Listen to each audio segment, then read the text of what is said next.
Idyllwild Arts respectfully acknowledges the Kawishpa Kawiakna, also known as Cahuilla Band of Indians, and all 9 sovereign bands of Cahuilla people who have stewarded this land throughout the generations and continue to steward this land for all future generations.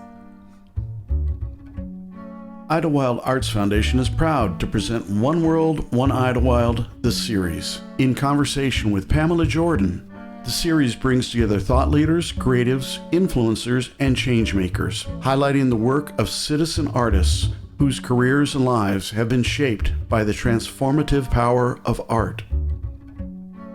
Have the courage to lead. The best thing that ever happened to me was the Northridge earthquake. Artists throughout the world, we are the speakers of truth. We are the most authentic expression of the day, of the times. Be determined to get the most you can from every opportunity. And where you don't see opportunities, ask for them. Great leaders recognize that the work requires urgent patience. You can learn about classroom management, you can learn about the new curriculum, you can learn about the new way to teach whatever it is. But at the end of the day, if those students feel that love, they're more likely to listen, they're more likely to trust, they're more likely to be vulnerable. And in that space, that's where you can change some kid's life. From Idyllwild Arts Foundation in Idyllwild, California, I'm Pamela Jordan with One World, One Idyllwild, the series. On March 23, 2022, I spoke with Dr. Lorne Buchman during his final year as president of ArtCenter College of Design in Pasadena, California. When Buchman was appointed president in 2009, he quickly engaged his community to define what a great art and design college should be in the early 21st century. His talent for gaining consensus among diverse constituencies proved key to ArtCenter's mission-driven growth. During Buchman's presidency, the college increased the undergraduate and graduate degree programs and realized record enrollments. His passion and deep commitment to excellence in education has generated an unprecedented response from alumni and foundations. A trained theater director and scholar, Buchman is the author of Still in Movement, Shakespeare on Screen. His book, Make to Know, From Spaces of Uncertainty to Creative Discovery, was published in August 2021. Lorne, thank you so much for being with me today. It's a pleasure to be here, Pamela. Thank you. I am super excited about our One World, One Idyllwild podcast listeners learning about the insights you share in your new book, Make to Know. Make to Know, From Spaces of Uncertainty to Creative Discovery. Now, I usually start by asking the guests to share their earliest memory, when art really changed your life. But you actually write in the book about your own personal make to know journey, which I found fascinating. Can you share that with our listeners? Sure. The discovery of the kind of a learner I am, as a kind of make to know learner, happened in college through a theater class that I took. And I had always, as a child, as I relate in the book, I had always felt like I was not really the creative type, because creatives are geniuses, or as I trace, we have a dominant narrative of what we think creative people are. They're either geniuses, rarefied beyond the rank and file of humanity somehow, or they're mad, and we are fascinated with madness and creativity, or they're somehow divinely inspired, as Homer's muse would be, and channeling as the bard would be, as channeling the muse, and the god selecting a few to be the transporter of the great creative wisdom. Well, I certainly wasn't that. I certainly wasn't carrying that voice. I might have been a little mad, and if you ask my mother, and I certainly didn't consider myself a genius, and therefore I really kind of didn't associate. I didn't really see myself as creative, and anything I did was just kind of a curious indulgence. But it was when I got to college and I was in a theater class, and the first thing I did was I auditioned for I remember auditioning for a play, and I had done a little bit of acting here and there at school and the like, and never really took it very seriously, but this was a serious part. And I realized that I was really a very bad actor, but I didn't know the reason at the time. And I say that just because I think later that becomes significant. But fortunately, I had a really wonderful theater teacher who also taught a directing class. And his whole philosophy in that was, if you want to learn how to direct, he just tossed people in the deep end. And he said, all right, so if you want to learn how to direct, then direct, and find yourself a short piece to direct. And I got a small Chekhov romp called The Boor, a little comedy. And I knew enough to cast the play, and I knew enough to schedule the first rehearsal. But beyond that, I hadn't a clue what I was doing. And I, read books, and I talked to friends, and nothing really made sense to me. It's almost like when you try to learn a game before you play it. And so I got to the first rehearsal, and I remember it so vividly now that as soon as I was in that situation, and it's almost like the image I always have is necessity descends. That's it's actually an image I borrow from Aeschylus, like necessity descends, and there I am in the making process. And we started reading, and we started batting ideas around, and we started moving people around in space. And all of a sudden, I was so fully engaged, and I was in a making process, and discovered that I really began to learn what it was I wanted to do with the play, what my ideas were, what my thinking was, what conceptually I wanted to do. It was all a very fascinating experience for me to kind of learn it and discover it through the making itself. And I go back to the acting piece only because I think Make to Know really is something that sets itself against a very common assumption about artists and creative people manifesting some predetermined vision. That you somehow see it like Michelangelo sees the angel in the stone and carves away until he sets it free. That our work as creative people is about that. But for me, it was very different. For me, it really was about going into a place of uncertainty, and through the making, in this case, it was the making that came in theater. In my writing, it's come through the process of writing, through my teaching, etc. And true confession, through my sense of what it is to lead an institution. There's a lot of Make to Know that's involved in that. So Make to Know has become a big part of my life in so many ways. And the more I talked about this concept and realized it, first off, just getting to ArtCenter and seeing that the way we teach is we throw students in the deep end. Mm-hmm. And also learning, quite frankly, that our students, and maybe yours as well, feel paralyzed if they don't feel like they figured it all out from the beginning. And so and faculty confirm that. And so really, that's so not the point of their creative abilities. And if we can, and the curriculum at ArtCenter is set up so that if they start to do it, if they start to apply it, start the making process, then the questions and the ideas and the concepts are born of that making. And it actually is a very applied way of learning, and not something that you figure out intellectually or you make as a perfect vision and then manifest it. Now, some people do. But just to finish this one section of the book, then I began to explore it and talk to a lot of artists and designers about this idea that you're actually, the discovery, the revelation comes in the making, not in some preordained vision.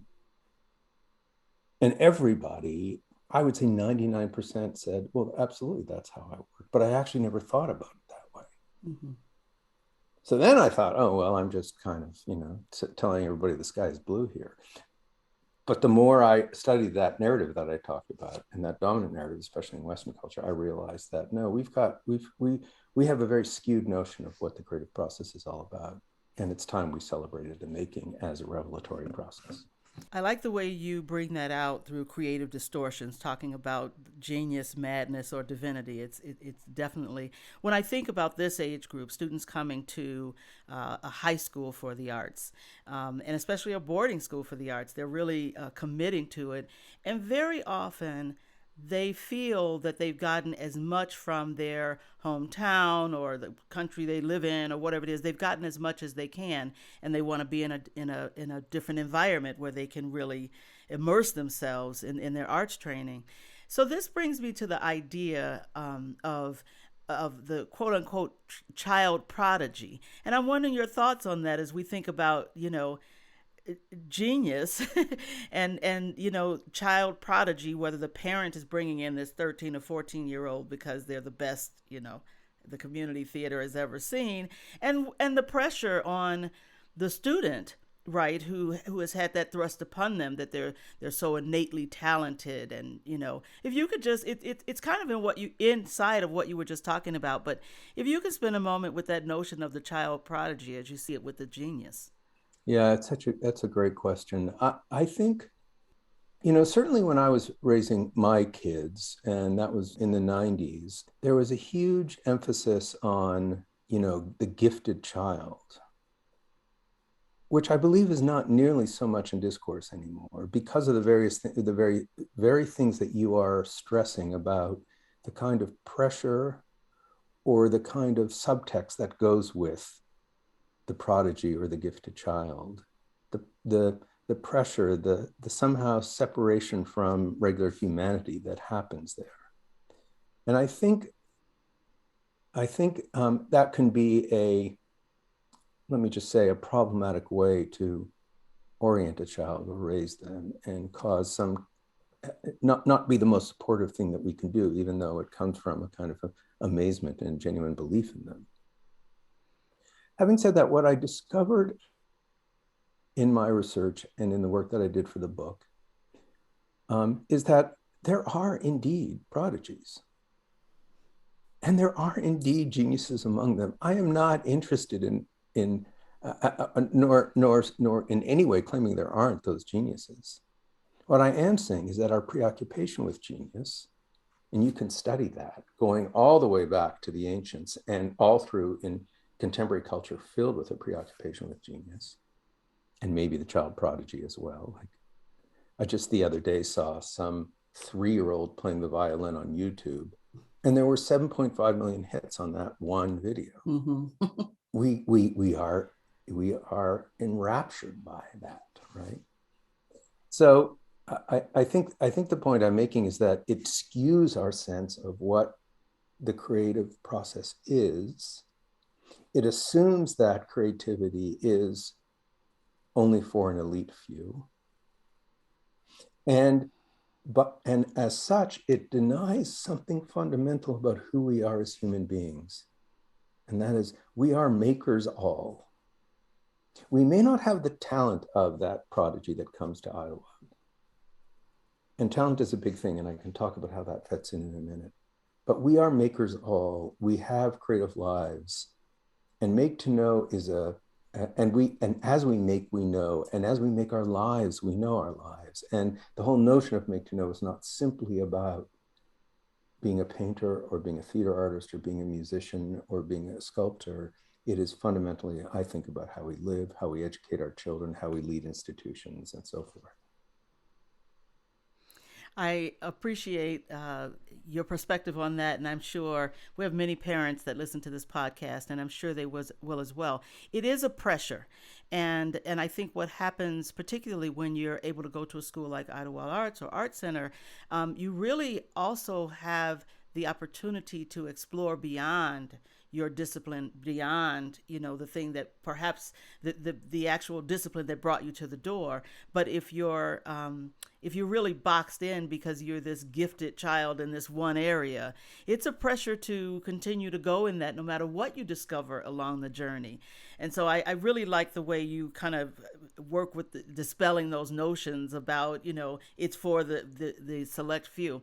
I want to move now. I've heard you say, and I realize that the book is organized around 4 ways of the making process.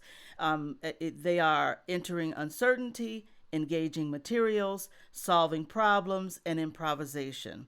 And as I look at this, I think about entering uncertainty as probably the most daunting of them all. If you can, as you said, schedule the rehearsal and pick the play, then you get in there. But talk a little bit about that entering uncertainty aspect. Lovely.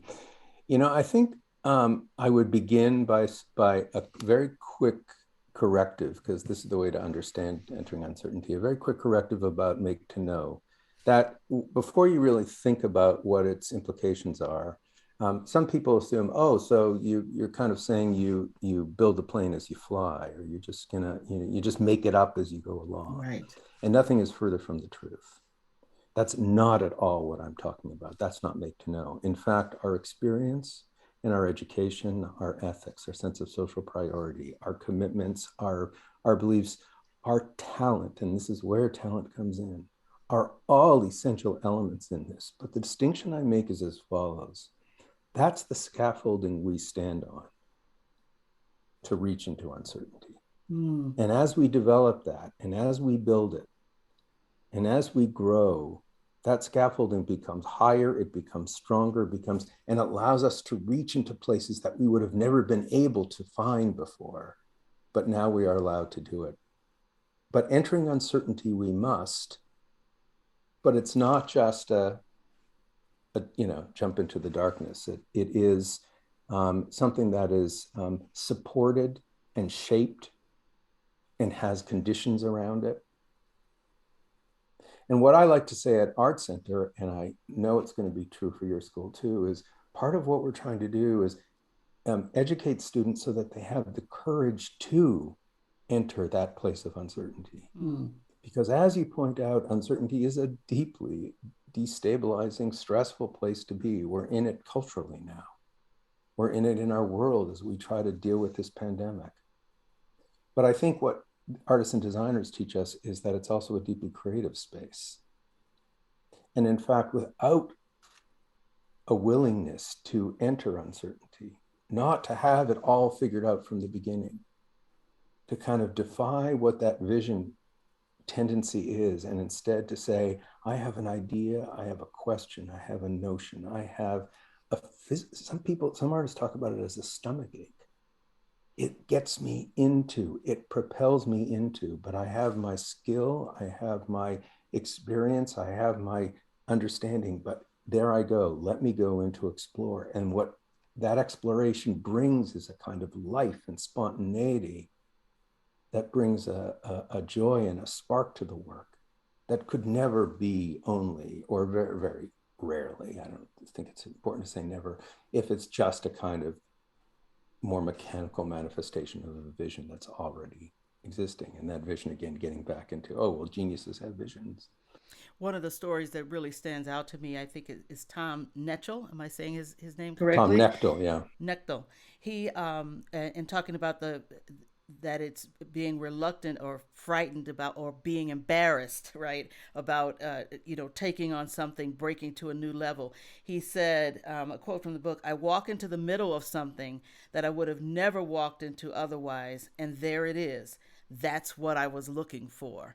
And how embarrassment or a number of other things can keep you from taking the risk, to go in and explore. Or another section I remember reading is about, I write the character and they tell me how the story ends.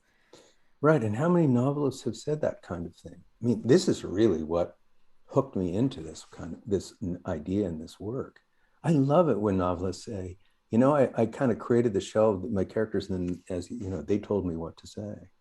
The novelist Umberto Eco, in a postscript to The Name of the Rose, one of his famous novels, says, I didn't know Jorge was the murderer until I put him in the library, right? So the point is, it's in the making, in the writing, that he actually discovers an element of his plot. Right? It's fascinating and kind of hilarious too. Or the artist Alexander Calder says, I think in wire. In the making and in the engaging with the wire, that's, if you now picture his work, you can begin to see that's the thinking process happens through the making It's not something predetermined or envisioned from the beginning, and so forth. So there's all these different examples. And the artist Anne Hamilton, who we should get to come to Idyllwild at some point, is so brilliant. But she actually says, you need to create a discipline to cultivate the not knowing. You've got to hold on to not knowing for as long as you can, because the more you keep that space open, the deeper you can go, the farther you can go in your discovery, the more you can find things that you could have never possibly imagined. And I love that. I love that. It has a spiritual element to it too, in terms of what it means to discipline ourselves and to keep ourselves open to the sensibility of not knowing, and then what can come of that. I'm looking here at one of the quotes that I wrote down. There's just so much. I cannot recommend this book enough. There's so much here. It was Chuck Close who said, "Inspiration is for amateurs. The rest of us just show up and get to work." Exactly. That is a beauty, isn't it? If you're just joining me, you're listening to my conversation with Dr. Lorne Buchman, President Emeritus of ArtCenter College of Design. We'll be right back.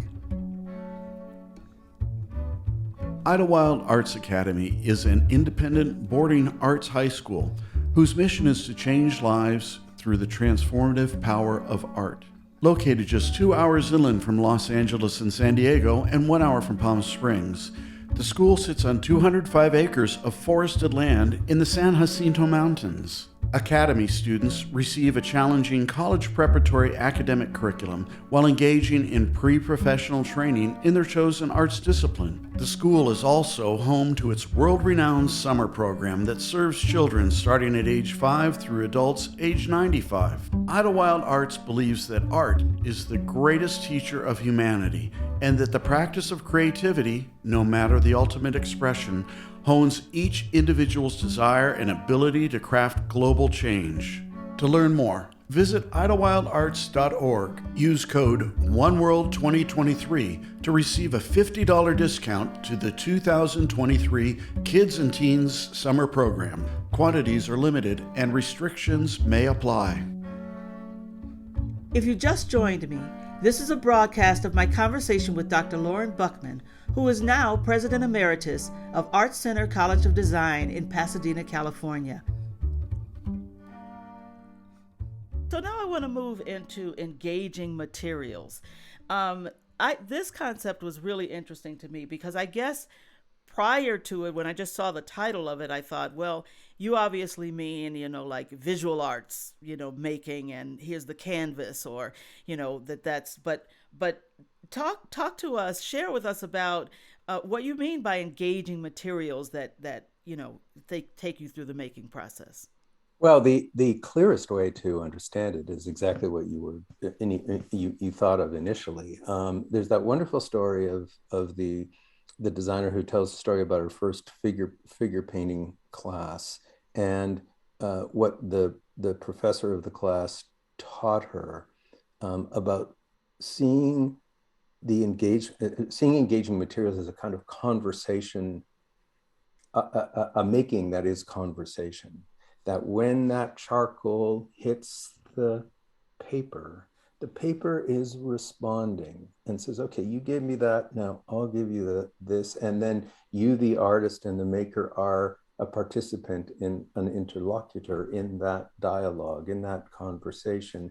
And we begin to understand the movement of it. And as conversations are, the kind of spontaneity in it and the making in it that happens as it moves forward. So on a kind of fundamental level, that engagement with material of the charcoal and the paper, of the paint with the canvas, of the hands on the clay, whatever, that kind of engaging material is a very important concept of it. But what you're also discovering is when you get into installation work or theater work, about engaging with space and what it means to understand space as a material, or Edgar Arsenault's work, which is a kind of engagement with time, and time becomes a part of the material that he's engaging with as he goes further.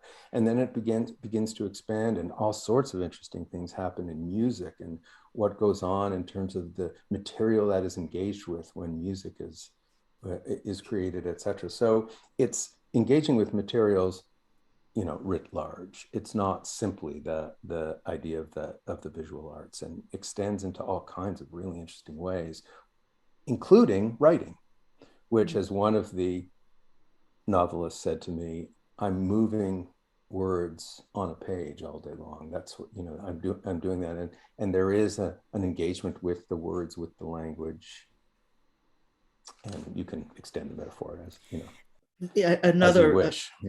Another quote that really stood. I know I'm not going to say her name right. Isabel Allende. Allende. Okay. I loved it. She said, "Show up, show up, show up," and after a while, the muse shows up too. Right. And what you begin to get there is, you're not divinely inspired. You don't have some sort of mad voice working with you. You're not just realizing and articulating your genius. It's a grind. And Chuck Close is like that too, right? There's a grind, there's work, there's making to do. And in the making, eventually something shows. It begins to manifest itself and reveal. And that's exactly what Make to Know is. So I want to ask about skill. So earlier you talked about scaffolding, right?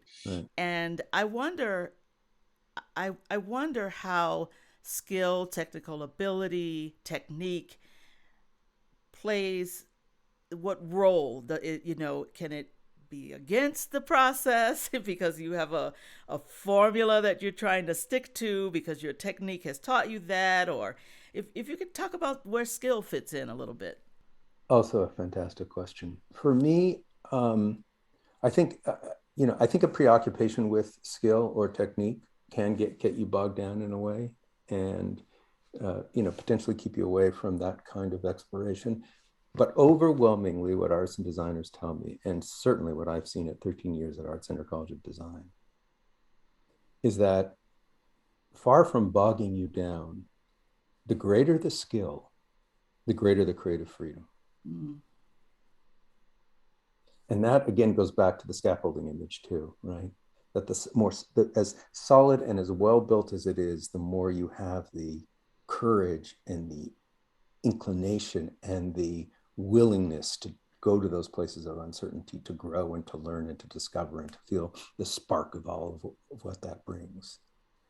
And so I talk, as you know, about somebody like Keith Jarrett, right, and what that concert at Cologne was all about. And in terms of skillfulness, there's Keith Jarrett's a master, right? Absolutely knows the music and his instrument cold, mm-hmm. right? But what he was able to produce, what he is able to produce in his music and his improvisations generally, and particularly the story of that concert with all of the weird things that happened around it and the botched piano and the whole thing, right? What he was able to produce was incredible. One of the greatest albums ever made. Probably the greatest live jazz album that was ever made, right? But it was rooted in an amazing amount of ability and skill and experience and practice that allowed for that freedom to come forward. So I think that's where skill is in all of this. And it allows us to be the best makers we can be. And if making is about revealing, if making is about discovery, then the relationship gets clearer. Let's continue to build on that. You said the word, you touched on improvisation. And, I think that's often a misunderstood approach, is that it's willy-nilly. They're just doing, whatever they want. But you speak of improvisation as an important part of the maker process. So can you speak to that? So what I love about improvisation is that really, when you think about it, it crystallizes what Make to Know is, in the sense that the thing made and the process of making it are one and the same. And when that's in alignment, Make to Know can be really clearly understood. Improvisation first of all is a great illustration of what is relevant to all sorts of different fields, not just theater or music. But to stick with theater and music, the principles that I really try to explore are these. One is, improvisation doesn't happen just by the seat of your pants. Improvisation exists and comes through a frame. Frames operate in all kinds of ways. Some are very narrow, some are much wider, but frames are always operative. There's no kind of, and I try to, I discuss some projects where they call it free improvisation, where they're claiming there is no frame or structure, but the deeper you dive into that, you realize that there is still a frame that's operating, even though it's it's a language, it's an interaction with an audience, it's an engagement with an instrument, whatever it is, but those frames are always operating. Or a narrower kind of frame. Miles Davis does Summertime and does a riff off of that. That Gershwin's tune is a frame for Miles Davis to do the work that he does and to the improvisation that he does and the exploration he does. Or in theater improvisation, you have a situation or you have a context, you have something that allows for that to happen. So extend that notion of frames and you begin to discover that, it's a wonderful way to kind of build the structures in which we make, give us a kind of grounding, but not so tight that the breeze doesn't blow through it, but leaves it open for that discovery process to happen. And there was not one field of art and design that I explored where improvisation wasn't talked about and is an important part of what they do. That kind of, variously defined, but the fundamentals always the same. The specifics variously defined, but the fundamentals always the same. You said in the beginning, that the making process is, it's not just for artists, it's for life. It's a way of approaching and living and being a human being. And I think all the time, I think it's because of the age group that I've been working with in my career, but an education in the arts should really broaden one's choices, not narrow them, right? It doesn't mean you're coming out of our schools and you're going to make a career as an artist. And that's why I love the way you're really breaking down this process to be able to use it. So I want to shift maybe over to leadership or the idea of any career, right? Not just being in the arts. Because one thing you talk about that really resonates that I think we need in the world right now is problem solving problems. And so how in this making process, solving problems comes into? Well, and as you know, designers are so good at teaching us about that, about what a making process is as a way of solving problems. And what's interesting is that it employs so much of what we've talked about. I mean, by definition, the problem exists and the solution needs to be found, and therefore there is uncertainty associated with it.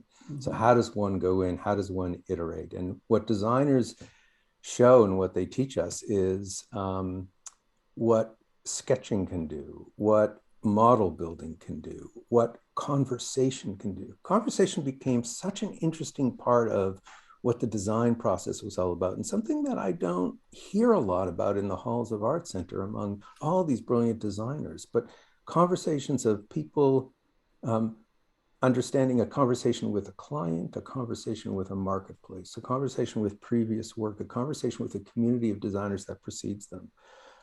Frank Gehry talks about his buildings in conversation with buildings that surround it, and how important it is that there is a cultural kind of dialogue that's going on with his the architecture that he creates in the city in which he creates it, or the context in which he creates it. Sometimes standing out, sometimes blending in, but a conversation nonetheless. And he talks about it in those terms.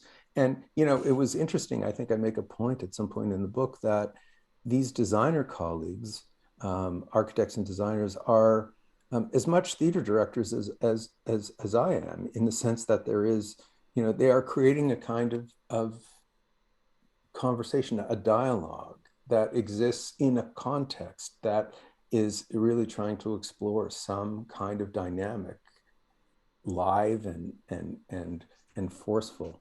And it's a beautiful thing. And it's through that conversation, I think, that they're partly through that conversation that these problems begin to be solved. So you extrapolate that to something like leadership. You were asking about this, and that story that I tell, and it comes from the world of design, it comes from solving a problem. The story I tell about this this town in northern Holland, and the solution of the problem of a very dangerous traffic intersection.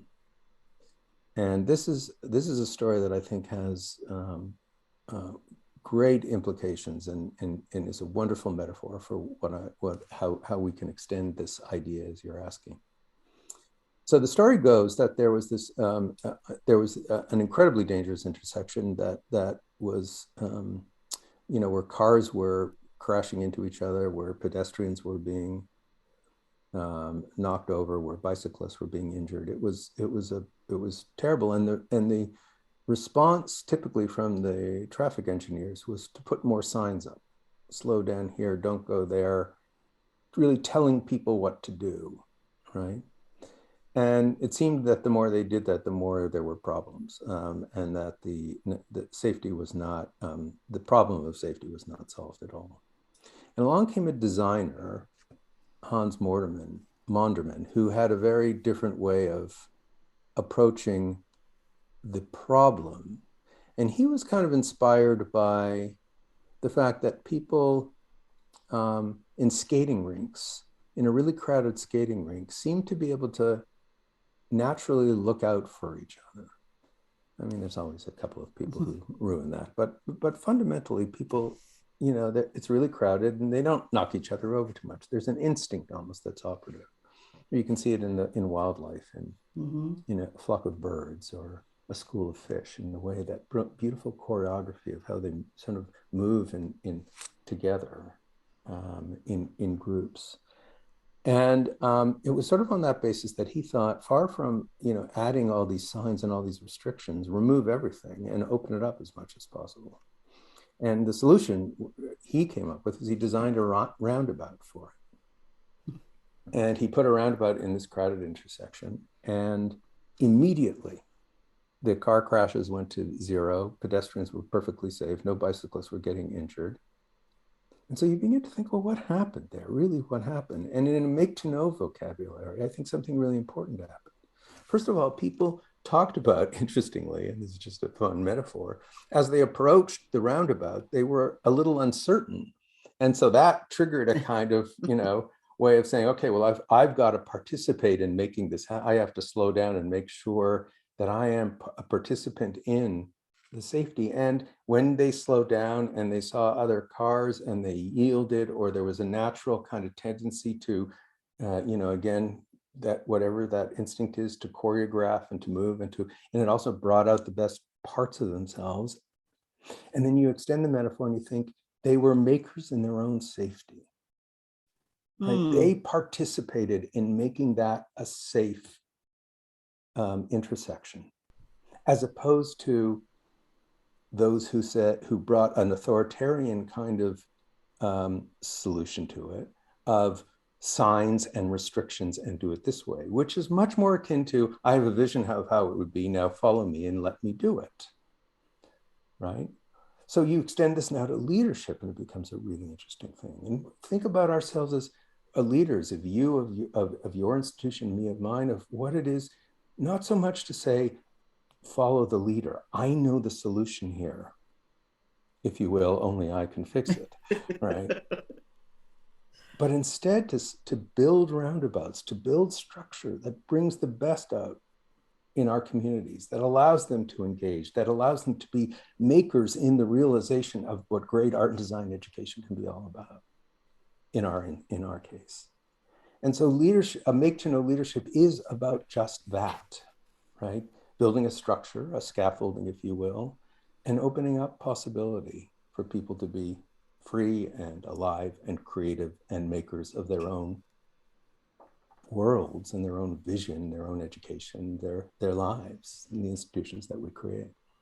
There are so many, I think I don't know, you interviewed nearly or over 50 people. I can't remember, a lot of people. How did you choose them? Because they weren't all artists. And the example that you just gave, that's an example of, well, it is design, but how did you choose them? Yeah, well, I actually interviewed, I think, close to 200 people, and not, I wasn't, I learned from everyone, but I couldn't talk about that many people in the book. Everybody would have gotten lost. So I really tried to find the stories that were most alive and relevant or clear about the make to know process. How did I choose them? It was, I wanted a range. I didn't want this just to be about painters or visual artists.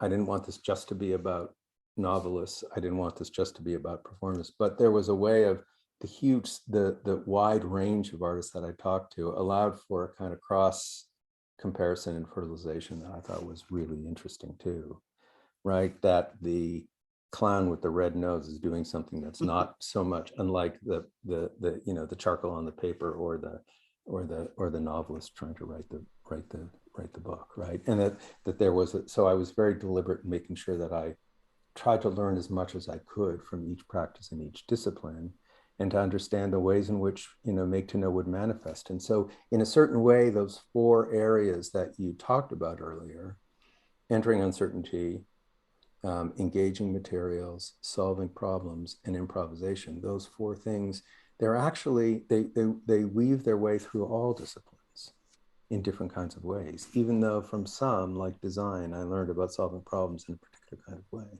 But then you take that knowledge and you start talking to a novelist, or you take a novelist and you explore how we might think about improvisation, and that you get a really interesting or a very interesting way to compare how the various disciplines operate and so much of what they share. I found myself, researching artists and I mentioned some of the quotes, who just, their work was so very interesting, their approach, the experiences and discoveries they've made. I found myself really searching for some of them. So I want to get your thoughts on, you don't really go into this so much in the book, but you touch on it. So I want to get your thoughts about education, and what we're doing, what you hope we do, because you'll be retiring soon. So what you hope will really begin to happen in education that really supports and prepares these young people to take on the challenges of today.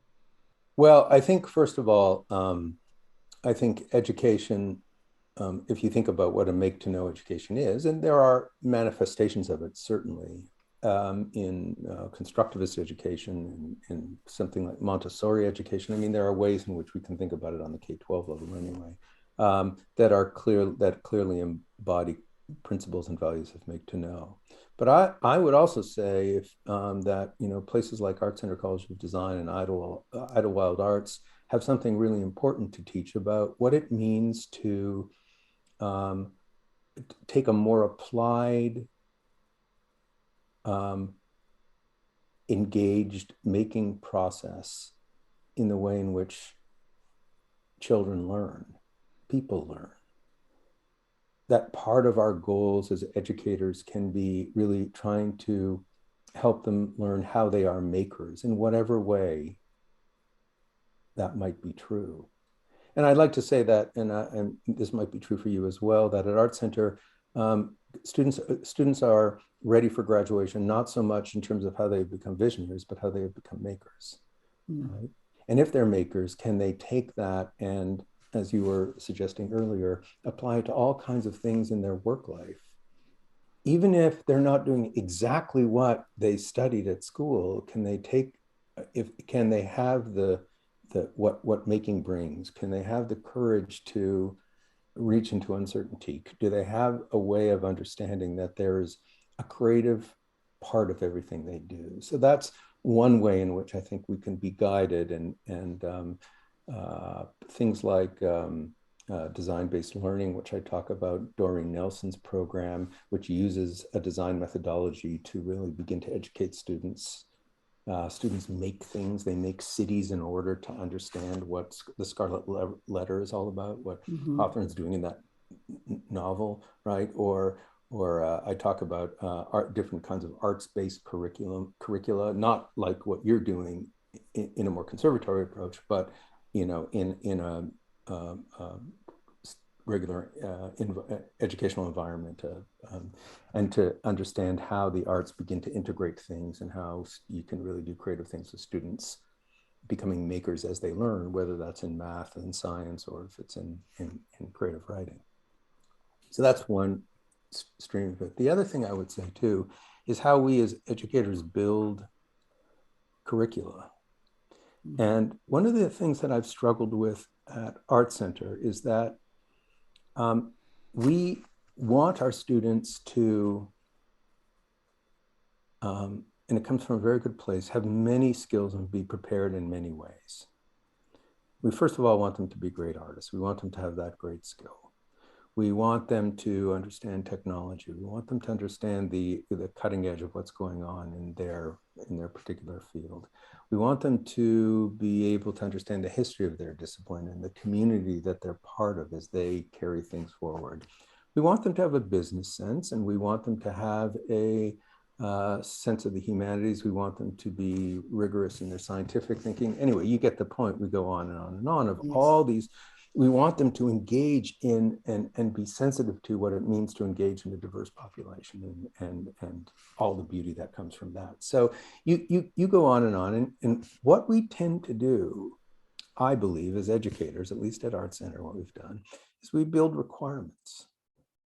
And after a while, I think requirements are the most uncreative way to educate people. I'm not saying we need to, I mean, there's certain fundamentals that you need to have, and for a very important reason. But after a while, I think we need to stop thinking about requirements and then go to improvisation and borrow the language there. We need to begin to think of frames. And we build frames for our students. And that gives them context, that gives them structure, that gives them a roundabout. But in that they move, in that they become they participate in their own learning, they become makers of their own learning. We need to believe that what they discover today, or a seed we might plant today, may not come to fruition until 10 years later. That certainly happened to me personally, and that's okay. And even though it comes from a very good place, that we want our students to have this, when we push that too much, then we're just checking boxes. And we've lost the power, we've imposed too much, we've suffocated a process, and we haven't allowed that spontaneity, that discovery to happen in those uncertain places. Why? Again, because we have a vision of what we want our students to be like. And again, when you're trying to always manifest vision, I think you tend to move away from what an open, more freeing, more context for discovery might look like. I hope every educator and every legislator hears that answer. That's beautiful. So you are retiring soon. Do you know what's next on the horizon, or better yet, how this book might lead to that next chapter?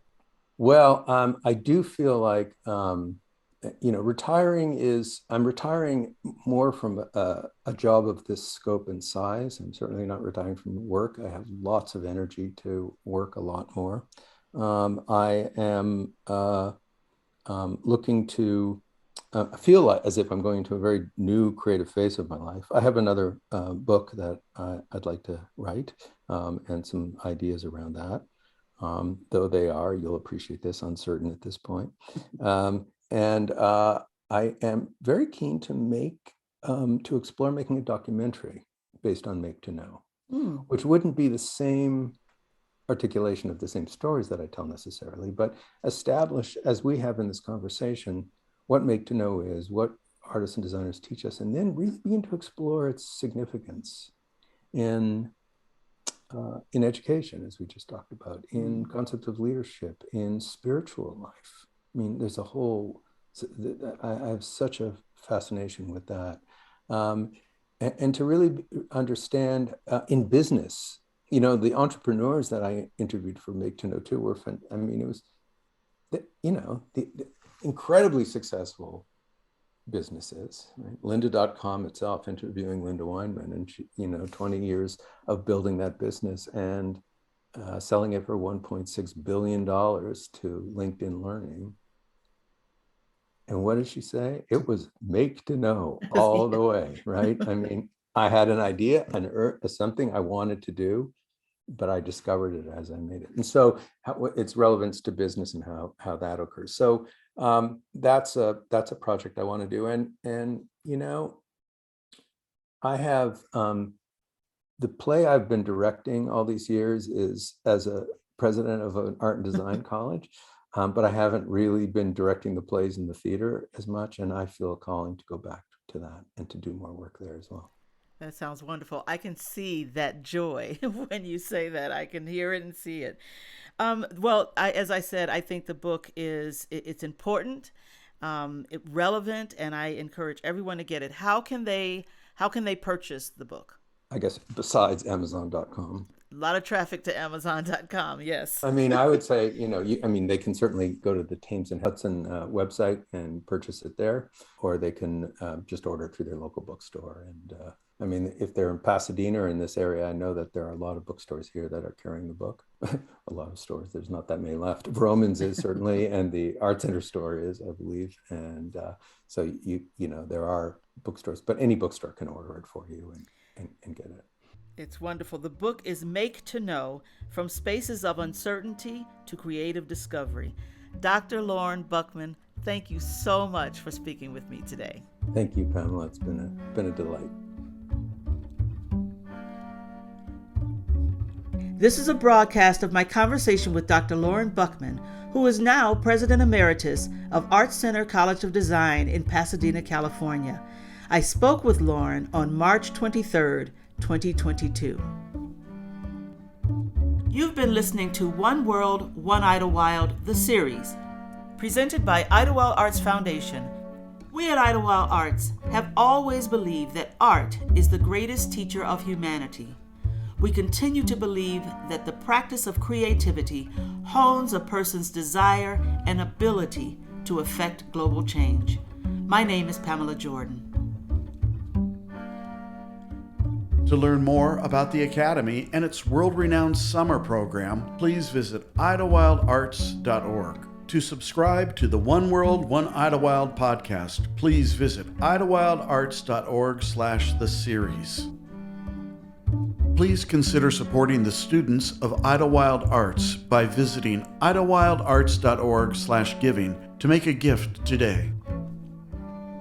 Thank you for listening to One World, One Idyllwild, the series, a creation and production of Idyllwild Arts Foundation. Executive producer, Pamela Jordan. Directed and produced by Rose Colella. Edited, engineered, and mastered by Justin Holmes. Graphic design by Mark Biley.